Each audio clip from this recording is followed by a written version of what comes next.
Hello, নমস্কার সবাইকে। আজকে তোমাদের জন্য নিয়ে এসেছি কিভাবে লিপন আর্ট করতে হয়।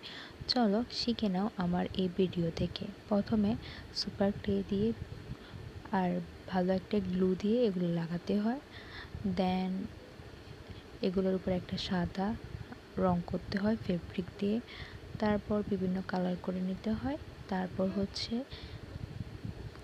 হচ্ছে মিরর লাগানো হয়।